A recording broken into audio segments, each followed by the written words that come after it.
నమస్కారం. నా పేరు రాపర్ల బాలకృష్ణ, డీసీ చైర్మన్, నాగార్జున సాగర్ ఎడమ కాలువ, ముస్నూరు. మాన్యశ్రీ ముఖ్యమంత్రి నారా చంద్రబాబు నాయుడు గారు, అలాగే లోకేష్ గారు, పవన్ కళ్యాణ్ గారు, బీజేపీ నరేంద్ర మోడీ గారు సహకారం కేంద్రం నుంచి ఎన్నో మంచి పనులు రాష్ట్ర అభివృద్ధికి దగ్గరగా 20 సంవత్సరాల నుంచి 25 సంవత్సరాలు వెళ్ళిపోయిన రాష్ట్రాన్ని ముందుకి తీసుకెళ్ళడానికి అహర్నిశలు కృషి చేస్తూ ముందుకి నడిపిస్తున్నారు. నిన్న ముఖ్యంగా మేము ధన్యవాదాలు తెలియచేయడం ఏంటంటే, నిన్న ఈ 2014 నుంచి 2019 వరకు కూడా ఈ గృహ నిర్మాణ లబ్ధిదారులు పెండింగ్లో ఉన్న బిల్లులు రాష్ట్ర ప్రభుత్వం విడుదల చేయడం జరిగింది. దానికి ముఖ్యంగా ప్రత్యేకంగా మా మంత్రివర్యులు పార్థసారథి గారికి అభినందనలు తెలియజేస్తున్నాం. మా ముస్నూరు మండలం వచ్చి 2,30,00,000 దాకా ఈ ఫండ్స్ రిలీజ్ చేయడం జరిగింది. మా కాట్రేనిపాడు గ్రామానికి వచ్చి దగ్గరగా 18 లక్షల రూపాయల వరకు 50 మంది పైన ఈ లబ్ధిదారులు ఇందులో లబ్ధి పొందడం జరుగుతుంది. అలాగే నిన్న మా మంత్రివర్యులు నూజివీడు ఆఫీసులో 49 మందికి నూజివీడు నియోజకవర్గంలో 32 లక్షల వరకు కూడా ఈ సీఎం రిలీఫ్ ఫండ్, అంటే ముఖ్యమంత్రి గారు ఆశయం ఏంటంటే పేదవారికి కూడా కార్పొరేషన్ హాస్పిటల్ ధీటుగా వైద్యం జరగాలి అనే దృక్పథంతో ఈ సీఎం రిలీఫ్ ఫండ్స్ కూడా ఇవ్వడం జరిగింది. అలాగే కొంతమంది వైసీపీ నాయకులు ఈ మినిస్టర్ గారి మీద, శారద గారి మీద విషపు బురద జిమ్మటానికి ప్రయత్నిస్తున్నారు. మీరు ఎన్ని బురద మాటలు చెప్పినా, ఎన్ని ఏదో ప్రయత్నాలు చెడు చెప్పినా జనం నమ్మే పరిస్థితుల్లో లేరు. ఎందుకంటే అభివృద్ధికి, నూజివీడు అభివృద్ధికి కంకణం కట్టుకున్న వ్యక్తి పార్థసారథి గారు. ఆయన రైతు బిడ్డ. మొన్న కూడా వారి అబ్బాయి నితిన్ కృష్ణబాబు కూడా ఆకిరిపల్లిలో సీఎం గారు వచ్చినప్పుడు ఆకిరిపల్లి దత్తత తీసుకోవడం జరిగింది. దాని నిమిత్తం 10 లక్షల రూపాయలు పాడి గేదెలు కానీ, తోపుడు బళ్ళు కానీ, సైకిళ్ళు కానీ వారి సొంత నిధులతో అక్కడ పేదవారికి ఇవ్వటం జరిగింది.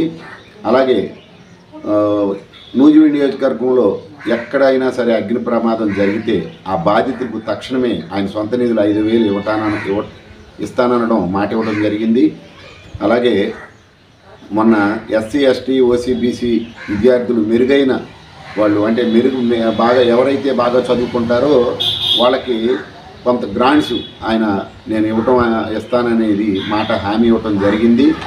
అలాగే ఇంకా ఎన్నో మంచి పనులు. ఇవాళ మొన్న రింగ్ రోడ్డు మన ఎంపీ గారు, మినిస్టర్ గారు మాట్లాడుకుని, ఎంపీ గారు కేంద్ర పెద్దలతో, కేంద్ర మంత్రులతో మాట్లాడితే రింగ్ రోడ్డు కానివ్వండి, వర్గీనియా పొగాకు గిట్టుబాటు ధర కానివ్వండి, పామాయిల్ గిట్టుబాటు ధర కానివ్వండి, ఇవన్నీ మాట్లాడితే వాళ్ళు సానుకూలంగా స్పందించి మేము దాన్ని అమలు చేసేటట్టు చేస్తామని చెప్పి మాట ఇవ్వటం జరిగింది. ప్రత్యేకంగా ఎంపీ గారికి కూడా ప్రత్యేకంగా ధన్యవాదాలు తెలుపుకుంటున్నాం.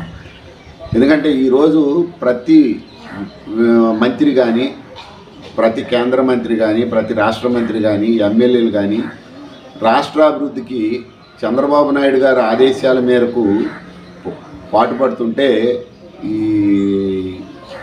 వైసీపీ వాళ్ళు ఏదో కొంత తప్పుడు ప్రసారాలు చేయటం వాళ్ళు జీర్ణించుకోలేకపోతున్నారు. ఈ విధంగా రాష్ట్రాన్ని అభివృద్ధి చేస్తాకి జీర్ణించుకోలేకపోతున్నారు. అలాగే మన మంత్రివర్యులు చూడండి, మొన్న రింగ్ రోడ్డు కానించి మన ఇండోర్ స్టేడియం ఎప్పటి నుంచో మా చిన్నతనం నుంచి కూడా అది మూలపడిపోయిన ఇండోర్ స్టేడియాన్ని ఆయన మళ్ళీ దాన్ని రీమోడలింగ్ చేపిస్తాననడం జరిగింది. అలాగే మన ఆకిరిపల్లి పౌర్ణేశ్వరం దేవస్థానానికి పైన గట్టు మీదకి వెహికల్స్ వెళ్ళడానికి చేయడం జరిగింది. అలాగే నిన్ననే చెబుతున్నారు బలివే దేవస్థానానికి కూడా మళ్ళీ రీమోడలింగ్, దేవస్థానానికి 2 కోట్లన్నర కూడా ఫండ్స్ రిలీజ్ చేయడం జరిగింది. ఇట్లా ఎన్నో మంచి పనులు చేస్తున్నారు. ఈ విధంగా పనులు చేస్తుంటే కూడా ఈ వైసీపీ వాళ్ళు తప్పుడు మాటలు, తప్పుడుగా ఇది చేస్తాం, ఈ రౌడీ మోకలు ఏదో మీరు డైవర్ట్ చేసాకి చూస్తున్నా కూడా జనం ఎవరో కూడా నమ్మే పరిస్థితులు లేదు. ఇంకోటి ఏంటంటే నిన్న చింతలపూడి కూడా మినిస్టర్ గారు చెప్పారు, అది కోర్టులో ఉంది, తొందరలోనే మన సీఎం గారు అప్పుడు మన నూజివీడు వచ్చినప్పుడు ఈ ప్రాజెక్టుల్లో కూడా ఈ చింతలపూడి ఇరిగేషన్ కూడా నేను తొందరలో పూర్తి చేపిస్తాననటం జరిగింది. అది కూడా సీఎం గారి దృష్టికి తీసుకెళ్ళి తొందరలో పరిష్కారం చేపిస్తాననటం కూడా మీరు అందరూ చూసే ఉంటారు. అలాగే ఇంకోటి ఏంటంటే మన మంత్రివర్యులు మొన్న ఆకిరిపల్లిలో కూడా ఏదో 850 ఎకరాలు ఏంటి కొలుసు దందా భూదందా ఏంటి డ్రైవర్ పేరు మీద, భార్య ఆవిడ కనకలక్ష్మి గారు ఆవిడ పేరు మీద, ఇవన్నీ కూడా ఏదో తప్పుడు రాతలు రాస్తున్నారు. అవన్నీ కూడా వాస్తవాలు తెలుసుకోమని మళ్ళీ ఒకసారి మీకు నేను తెలియజేస్తున్నాను.